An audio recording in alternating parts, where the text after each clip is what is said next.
looks on this list. 85, 80, even get 85, even get 85,000. On the first Tuesday of every month, Even get 30,000. like-minded people gather outside of their county courthouse Anybody else? for their next financial opportunity.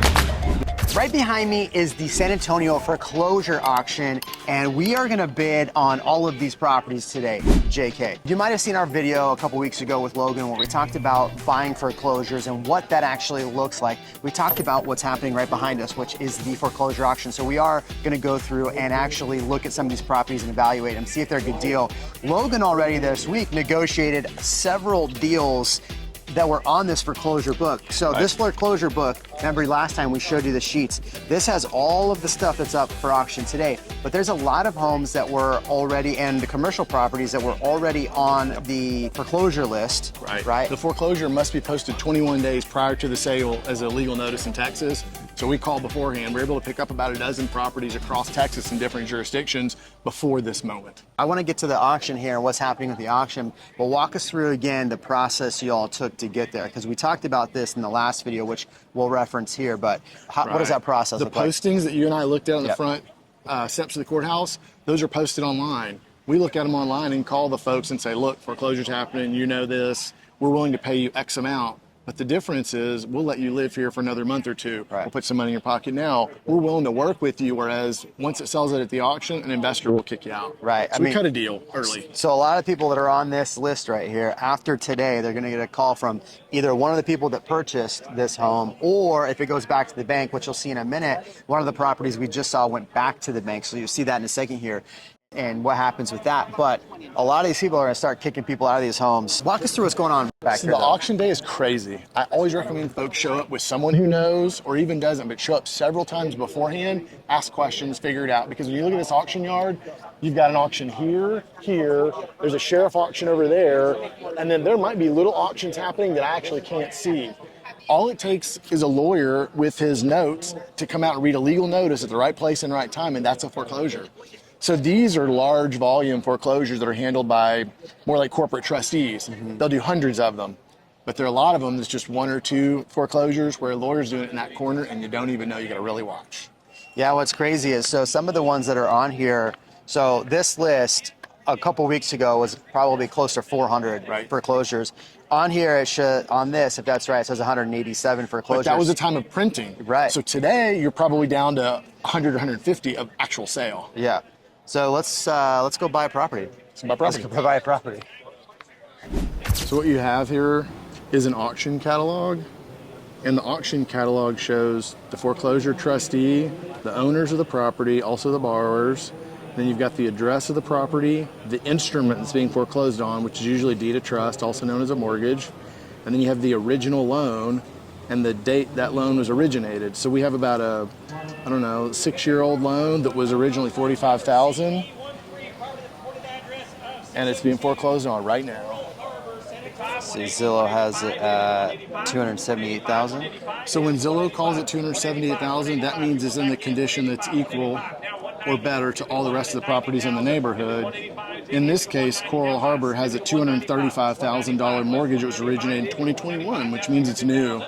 There's probably not a lot of equity, but the game they play is they start the auction out lower than the actual mortgage balance sometimes to get people going. And if you don't bid to the credit bid, the lender will become the owner and you won't. But if you bid it over, then you become the owner. So pretty much just got to get over 235. Well, this was the original loan. 225 probably.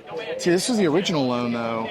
And being that it's fresh, they probably don't have any equity unless they put a massive down payment. Yeah. All right, so we're gonna look at another one here, 246. 15266 SNUG Snug Harbor. So if you look at this is a 2019 originated mortgage. The appraisal district says it's worth $265,000. And based on these calculations, the estimated remaining balance is 137. There's equity here. 176? That's not bad. This is saying 273. What is the loan on it? 137? Yeah. Oh shoot. It was originated at 204, but we've had so much appreciation in the last few years. Value's up to the 260 range, 270. So that doesn't meet Here. the 50% rule that you Not like, for me. but for somebody here, that's a good deal. Now here's an interesting piece of information. If this property, if the balance on the loan is 137, let's say it sells for 240. Yeah. Who gets the difference between the loan balance and the payment today? The borrower. That's their equity. Oh, the yeah. lender only has equity up to 130. Or they only has a claim up to 137 because that's what they're owed. Yeah. Anything above that's called excess proceeds and needs to go to the borrower. So borrower gets some money Now a back. lot of borrowers don't know that, and if they don't go make a claim, it's very hard for them to get it. Wow. So if you're getting foreclosed on, make sure you get a claim, because otherwise, like this one's already up to what? 182. There's 50 grand that a person who's clearly in financial distress can pocket next week if they know what they're doing. So this house, if you go by the Redfin numbers, right, says that this house's value is $273,000. I would want to actually do the numbers and make sure, but Red Auction, the loan on it was $137,000. The bidder on it paid $182,000. So roughly there's close to 90 grand in equity in there. So if you were to go in, maybe do some minor fixes, if there's minor fixes to be had, after commissions and all that stuff, I mean, you got $50,000, $70,000. There's probably only 10 real deals that sell today. All the rest of them have small equity for someone like us. That one's a good one. If I drove by this house this morning and it wasn't burned down and I had the cash in my pocket, the cashier's checks, I'd buy it right now. Yeah. Without even doing any more research. Yeah, wow. So we got foreclosures on mortgages over here, tax liens over here. Let's see what we can get. Now, there are a couple big differences. Those are non-judicial foreclosures. The tax sale is caused by folks not paying their taxes. These are judicial foreclosures, which means the county files a lawsuit that takes 6 months to 12 months to get complete so that this auction can now happen. But why I love these so much is the mortgage foreclosure has a mortgage. Here, it's a tax foreclosure, and the debt is usually less, and there's usually no mortgage, which means there's a lot more equity to play with here. Girl, I don't know why those people aren't over here. I'd be over here. So in the mortgage, they have higher volume, they have more useful properties. Yeah. Those, a person can live in them. Usually these are in such poor condition, they're hard to live in. There's a lot of rural land. So it's a different type of asset. Got it. Okay. Think about it for a minute. When a mortgage is on a property, a lot of times it's inherited, has title problems, things like that. Okay. But if there's a mortgage on it, it's useful, people are living there, they're paying it. It can't fall as far behind usually. Yeah, okay. So I'm here with Gary. Gary, you put out the book that people are buying at this. Tell us a little bit about the book and what you do here at the auction. Well, the book starts a ways back.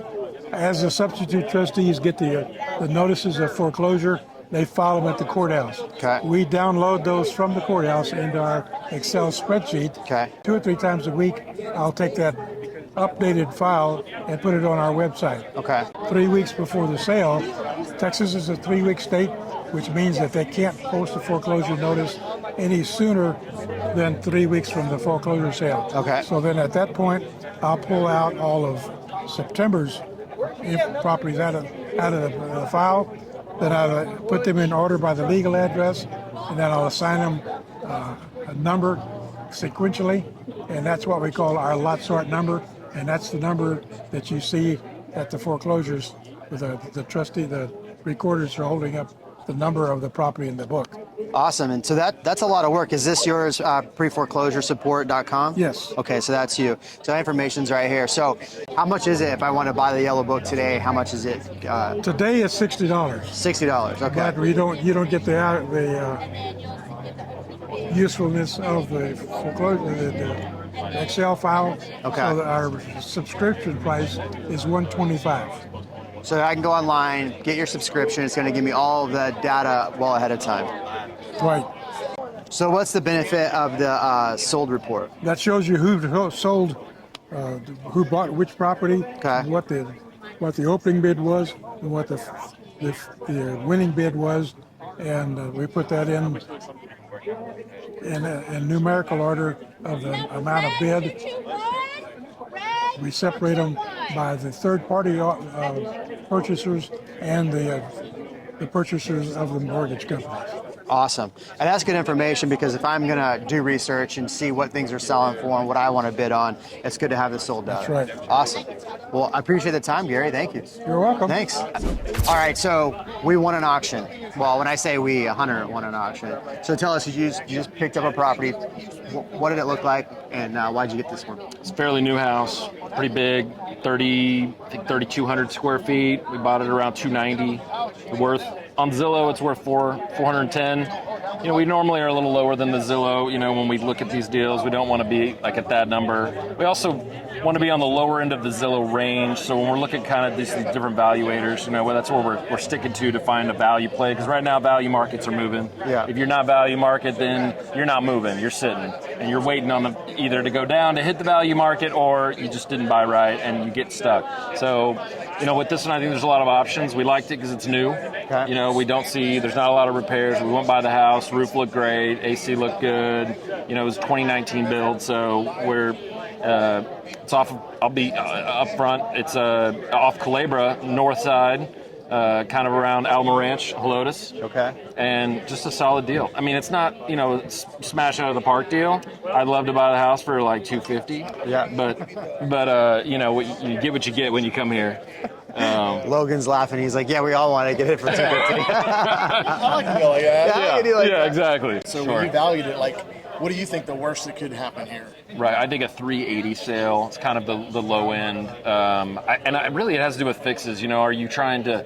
If you don't see a lot in the market, sometimes we're trying to upgrade the house, right? And upgrading the house maybe a little bit more money, but we know we can maybe find that number, and maybe it's worth it. Have you been inside the house yet? We have not. So we have what's the inside worst that could pictures from happen there? 2019. I mean, worst that can happen is you got a full mold infestation. You got, you know, termites in the house. You got a bad foundation you can't see. A crack slab would be probably the absolute worst. But the neat thing is, because you have $100,000 in equity, I think when you drive by and see that it's not shredded, right, you have enough protection there to solve all those and exactly, walk out and protect your investors' money. 100%. You're not going to lose any of it. Now, if you're going to make, odds are you're going to make some, but you're damn sure not going to lose any. Exactly. And that's the very first hurdle, in my opinion. Exactly. Here. Yeah. No. 35 to $40 a square foot. We could fix any house. Knowing the city, being with somebody who knows the city during mock auction. If you're not talking about the area and the clay-based soil, or have you done a project over there in the past that has had foundation issues? Windcrest is a bad one. Yep. You know, there's some areas in town that, you know, big houses sit on bad foundation.